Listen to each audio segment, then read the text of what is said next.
है, समाज के विभिन्न क्षेत्रों के अंदर अपना नाम दर्ज करा रही है। वहाँ दूसरी ओर जब आज वीडियो देखा सुना कि दूसरी ओर कई महिलाओं का स्वतंत्र स्वर नहीं है, दबी हुई है और उस कारण से घरेलू हिंसाओं के शिकार बनती जा रही है। अफसोस की बात है कि आज इतने आधुनिक युग के अंदर भी हमारी महिलाओं के अंदर वो शक्ति जागृत होने के अभाव के कारण ही आज ऐसे हिंसाओं का, इसीलिए आज रेडियो मधुबन के द्वारा और साथ में कनेक्टेड कई ऐसे समाज सेवी संस्थाओं के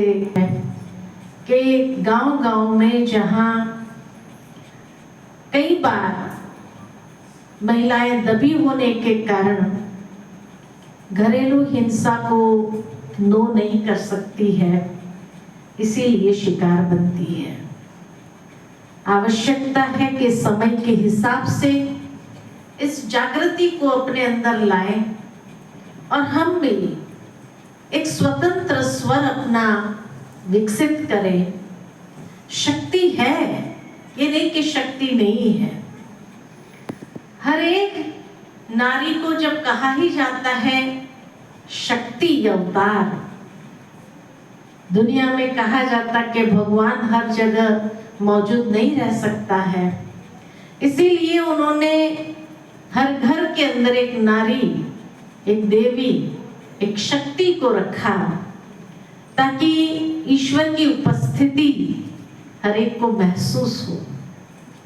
भारत में ही हमारी संस्कृति थी जहाँ देवी देवताओं की जिसकी हम पूजा करते हैं, उन देवी देवताओं में भी यही कहा जाता पहले नारी पीछे नर, पहले लक्ष्मी पीछे नारायण, पहले राधे फिर कृष्ण, पहले सीता फिर राम।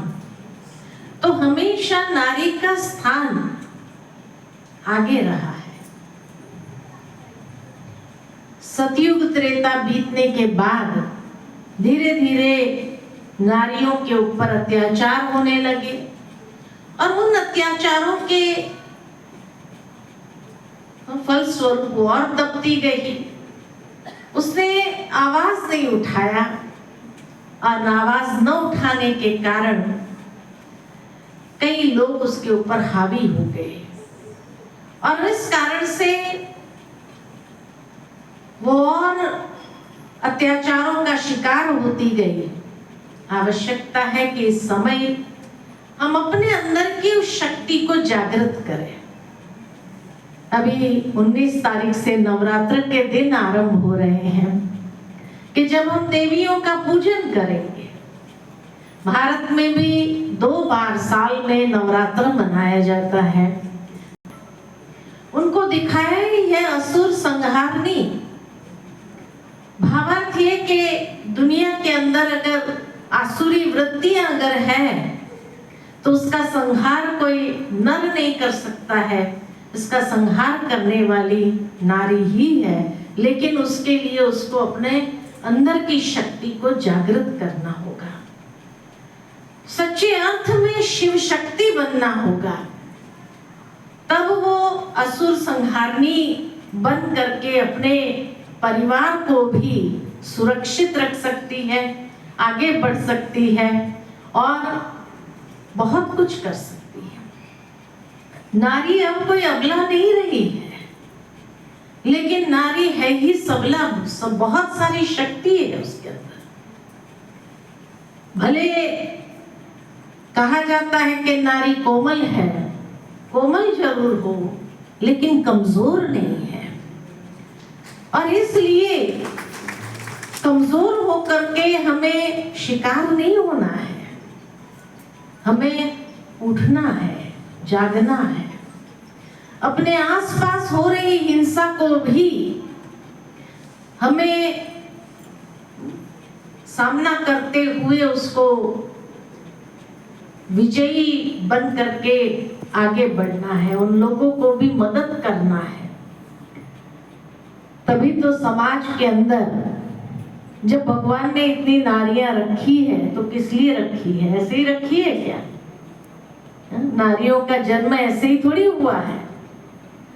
आज हर क्षेत्र के अंदर इसीलिए भगवान ने उसको रखा है ताकि दूसरों के अंदर भी उनको देख करके हिम्मत आए, शक्ति आए। आज जैसे राजस्थान पुलिस से हमारी बहनें यहाँ खड़ी है, किस लिए है? इनको देख करके भी हमारे अंदर की वो जो नारी है उसकी जागृति हो। जागृति ही नहीं होगी तो फिर तो कई प्रकार की बातों के शिकार बनना स्वाभाविक है।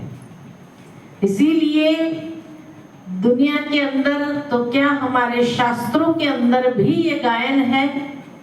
मैं कभी कभी जब देखती हूँ कि दूसरे धर्म के अंदर तो ऐसा नारियों का गायन नहीं है और इसीलिए वो हिंसा के शिकार बनती है, अत्याचार के शिकार बनती है। लेकिन हमारे शास्त्रों के अंदर ही इतनी गाथाएं हैं, इतना ही कथाएं हैं कि जहां दिखाया है कि नारी किस तरह से सारे प्रकार के अत्याचारों का सामना करते हुए समाप्त करने की शक्ति उसके पास रहती है। चाहे सीता हो,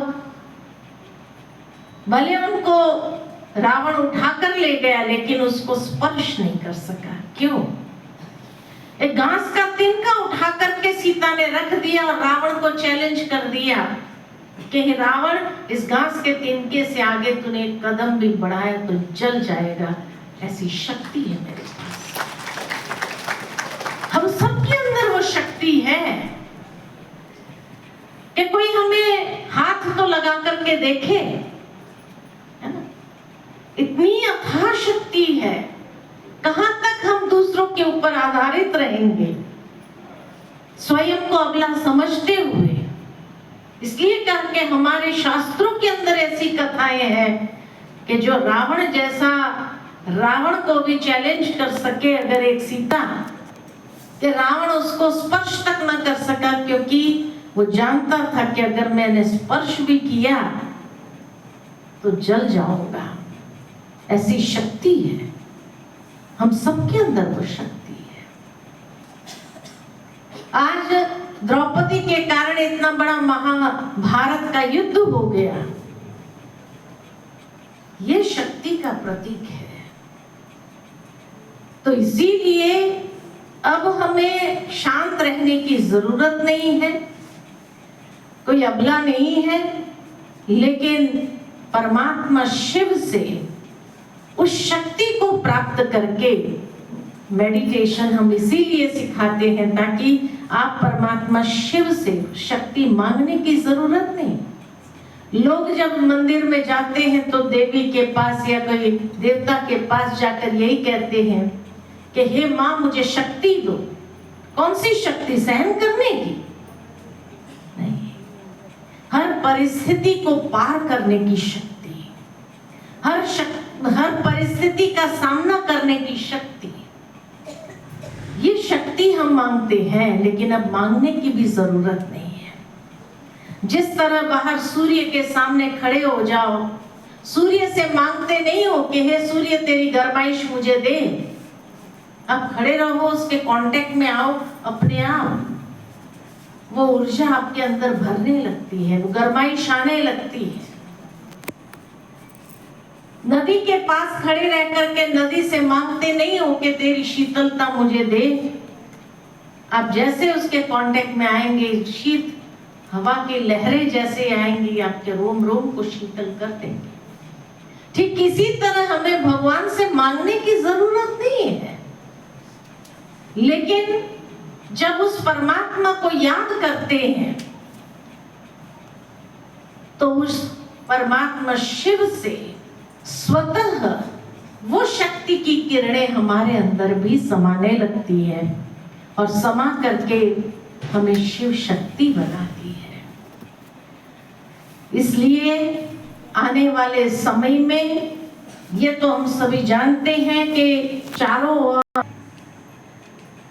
जहां वो अपनी कर्मेंद्रियों का गुलाम बना हुआ है, तो ऐसी जब स्थिति आती है तो ऐसे समय पर हमें ही अपना शक्ति स्वरूप सामने ले आना है। हम कोई गुलाम नहीं है। गुलाम तो वो है जो नशे के आदती है।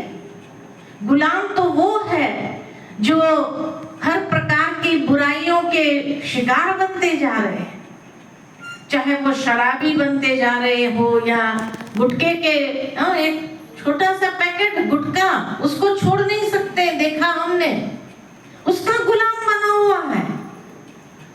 वो क्या अत्याचार कर सकता है आपके ऊपर? वो अत्याचार नहीं कर सकता है, लेकिन क्योंकि आप अबला बन जाती हो इसीलिए वो अत्याचार करता है। नहीं तो एक गुलाम के गुलाम बनना है क्या आपको?